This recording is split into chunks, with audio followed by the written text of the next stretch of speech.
राज्य मागासवर्गाचे अध्यक्ष निवृत्त न्यायमूर्ती सुनील शुक्रे यांनी मराठा आरक्षण सर्व्हेचा अहवाल मुख्यमंत्री एकनाथ शिंदे यांच्याकडे सादर केला।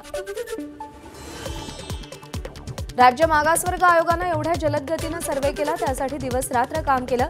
यामध्ये अनेक लोकांनी मदत केली असं म्हणत मुख्यमंत्री एकनाथ शिंदे यांनी आयोगाचं कौतुक केलं।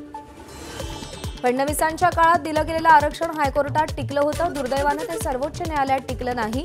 त्यावेळी आम्हाला ज्यांनी मदत केली होती त्यांनी यावेळीही केली आहे, मुख्यमंत्र्यांचं पत्रकार परिषदेत वक्तव्य। मराठा समाजाला मागासलेपणाच्या आधारावर आणि ओबीसी समाजाला धक्का न लावता टिकणारं आरक्षण दिलं जाईल। जुन्या नोंदी, नव्यानं दिलेले कुणबी दाखले या सगळ्या मुद्द्यांचा अहवालात समावेश।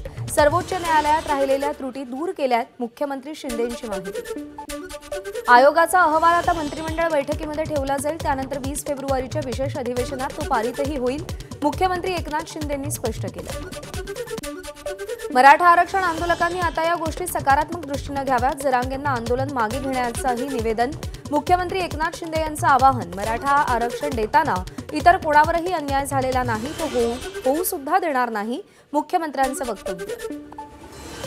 आयोगाला मागासलेपण तपासण्याचं काम दिलं होतं, ते आम्ही पूर्ण केलं। अहवाल मुख्यमंत्र्यांकडे सादर केला असून त्यात काय आहे हे सांगण्याचा आमचा अधिकार नाही, मुख्यमंत्री योग्य तो निर्णय घेतील, राज्य मागासवर्ग आयोगाचे अध्यक्ष सुनील शुक्रे यांचं वक्तव्य। ओबीसी आरक्षणाला धक्का लावणार नाही असं मुख्यमंत्री एकनाथ शिंदे यांनी स्पष्ट केलं, त्याबद्दल त्यांचे धन्यवाद। सर्वोच्च न्यायालयाने सांगितलेल्या त्रुटी दूर केल्यानं आरक्षण न्यायालयामध्ये अडकणार नाही अशी अपेक्षा। बबनराव तायवाडे यांची अहवालावर प्रतिक्रिया। मनोज जरांगेंच्या उपोषणाचा आजचा 7वा दिवस, जरांगेंना पाठिंबा देण्यासाठी सकल मराठा समाजाकडून चक्का जामची हाक। नांदेड, हिंगोली, परभणीमध्ये आंदोलन होणार। हायकोर्टाच्या आदेशानंतर मनोज जरांगेंकडून उपचार घेण्यास मान्यता, डॉक्टरांनी सलाईन लावलं, मात्र जरांगेंना प्रचंड अशक्तपणा। मनोज जरांगे यांच्याविषयी टीका केल्यानं नारायण राणे यांच्या विरोधात मराठा समाज आक्रमक। सोलापुरातल्या गवळी वस्ती संघाच्या वतीनं राणे यांच्या विरोधात आंदोलन।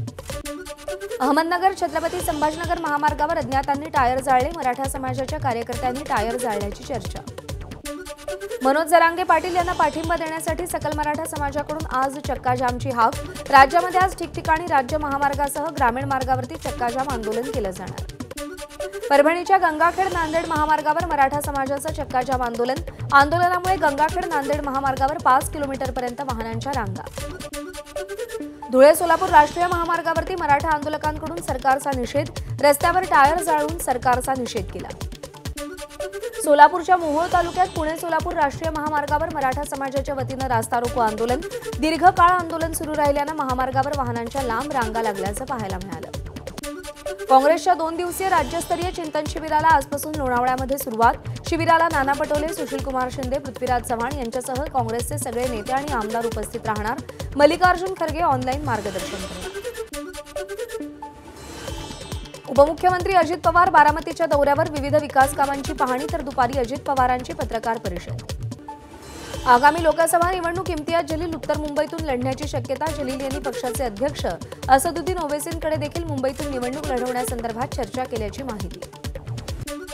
इम्तियाज जलील छत्रपती संभाजीनगरमधून लोकसभा निवडणूक लढवण्यास घाबरले म्हणून मुंबईतून निवडणूक लढवतायत। ठाकरे गटाचे आमदार अंबादास दानवेंचा टोला। पालघर जिल्ह्यातील वाढवण बंदराला केंद्रीय पर्यावरण खात्याची मंजुरी। पंतप्रधान नरेंद्र मोदी यांच्या हस्ते याच महिन्यात त्याचं भूमिपूजन होईल। उपमुख्यमंत्री देवेंद्र फडणवीस यांची घोषणा। मुंबईला पाणी पुरवठा करणाऱ्या 7ही तलावात 48% पाणीसाठा। राखीव पाण्यासाठी महापालिकेचं राज्य सरकारला पत्र। राखीव पाणीसाठा न मिळाल्यास 10% पाणी कपात। वांद्रे आणि खारघरमध्ये आज आणि उद्या कमी दाबानं पाणी पुरवठा। पाली हिल जलाशयाच्या मुख्य जलवाहिनीवरील कामानिमित्त कमी दाबानं पाणी पुरवठा होणार। छत्रपती संभाजीनगरला पाणी पुरवठा करणारी पाईपलाईन चितेगावाजवळ फुटली, लाखो लिटर पाणी वाया, पाणी पुरवठ्यावर परिणाम होणार। चर्चगेट विरार दरम्यान 15 डब्यांची धीमी लोकल धावणार। पश्चिम रेल्वेवरील प्रवाशांची वाढती संख्या लक्षात घेता रेल्वेचा निर्णय। पश्चिम रेल्वेवर वातानुकूलित लोकलच्या फेऱ्या वाढवणार, 50 वातानुकूलित लोकल फेऱ्या वाढवण्याचं नियोजन। यंदा गणेशोत्सवात 4 दिवस रात्री 12 वाजेपर्यंत स्पीकरचा वापर करण्यास परवानगी। मुंबईतील उपनगर जिल्हाधिकाऱ्यांकडून परवानगी दिली गेली आहे। बुलढाणा जिल्ह्यातील खामगाव, नांदुरा, शेगाव परिसरात अवकाळी पावसासह गारपीट। गहू, हरभरा, कांदा, ज्वारी पिकाचं नुकसान होण्याची शक्यता। अकोल्यामध्ये अवकाळी पावसानं हजेरी लावली, शेतकऱ्यांचं मोठं नुकसान। आदित्य ठाकरे यांचा जळगावमध्ये दौरा सुरू असताना तरुणाचा गोंधळ. अचानक सभेदरम्यान गर्दीतून उठून सेनेमुळेच भाजपा मोठी झाल्याचा दावा करत गोंधळ घातला. भंडारा जिल्ह्यातील सुकळी गावात भाजपची गाव चलो अभियान यात्रा. रात्री उशिरापर्यंत गावकऱ्यांसोबत गप्पांचा फड रंगला. भाजपचे खासदार सुनील मेढे यांचा गावकऱ्यांशी संवाद. ठाणे महानगरपालिकेच्या चला वाचूया या उपक्रमाचं उद्घाटन महापालिका शाळेतील विद्यार्थ्यांबरोबर मुख्य सचिव नितीन करीर यांनी संवाद साधला. एबीपी माझाचे मुख्य संपादक राजीव खांडेकर यांचीही उपस्थिती. नंदुरबारच्या तोरणमाळ इथं भीषण अपघात. गोरंबा ते केलापाणी रस्त्यामध्ये उतारावर प्रवासी वाहन पलटल्यानं 4 जणांचा जागीच मृत्यू. अपघातामध्ये 6 प्रवासी गंभीर जखमी. वसईच्या बाभोला परिसरात मोटरसायकल आणि कारची धडक. मोटरसायकलस्वार गंभीर जखमी.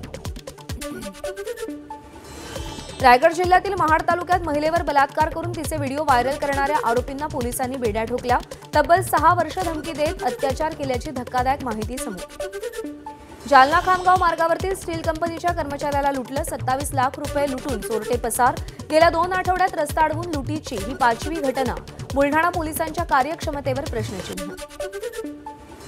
पालघरमधील डहाणू पोलीस ठाण्यालगत असलेल्या 7 ते 8 दुकानांमध्ये चोरी. चोरीची घटना सीसीटीव्ही कॅमेऱ्यात कैद. डहाणू शहरात चोरीच्या घटनांमध्ये वाढ झाल्यानं नागरिकांमध्ये भीतीचं वातावरण. लंडनमध्ये छत्रपती शिवाजी महाराजांचा पुतळा उभारणार. मुख्यमंत्री शिंदेंची lord mayor of London Michael मिलेनींसोबत चर्चा. लंडनमध्ये शिवरायांच्या नावे AI सेंटर सुरू करण्याचा मिलेनींचा प्रस्ताव. छत्रपती शिवाजी महाराजांच्या जयंतीनिमित्त ठाण्यामध्ये आजपासून 4 दिवसांच्या शिवजन्मोत्सव सोहळ्याचं आयोजन. सोहळ्यामध्ये मुख्यमंत्री एकनाथ शिंदे, मनोज जरांगे आणि नरेंद्र पाटील यांचा मराठा भूषण पुरस्कारानं गौरव केला जाईल. ठाण्यातील किसननगरमध्ये माघी गणेशोत्सव साजरा. मुख्यमंत्री एकनाथ शिंदेंकडून सहकुटुंब बाप्पाची आरती. मासेमारी करणाऱ्या तरुणावर हल्ला करणारा शार्क मादी असून तिच्या पोटात जवळपास 15 पिल्लांना जन्म देण्यासाठी मादी नदीकिनारी आल्याची मानद जीवरक्षक हार्दिक सोनी यांची माहिती. अमिताभ आणि जया बच्चन यांच्याकडे 1,500 कोटींपेक्षा अधिक मालमत्ता. 100 कोटींची ज्वेलरी, 17 कोटींच्या गाड्या आणि 130 कोटींचा बँक बॅलन्स. जया बच्चन यांच्या प्रतिज्ञापत्रात संपत्तीची माहिती. दिल्लीतील अलीपूरमध्ये 2 पेंट आणि केमिकल गोदामांना भीषण आग. आगीमध्ये 11 जणांचा मृत्यू, 4 जण जखमी. जखमींवर रुग्णालयात उपचार सुरू. अग्निशमन दलाकडून आगीच्या कारणांचा शोधही घेतला जातोय. शेतकरी आंदोलनाचा 4था दिवस. सरकारसोबत झालेल्या 3ऱ्या बैठकीतही काहीही निर्णय नाही. आता 4थी बैठक रविवारी होणार. तोपर्यंत दिल्लीकडे कूच न करण्याचा शेतकरी संघटनांचा निर्णय. शेतकरी संघटनांचा आज ग्रामीण भागात बंद. हरियाणा, पंजाब आणि पश्चिम उत्तर प्रदेशमध्ये बंदचा प्रभाव दिसण्याची शक्यता.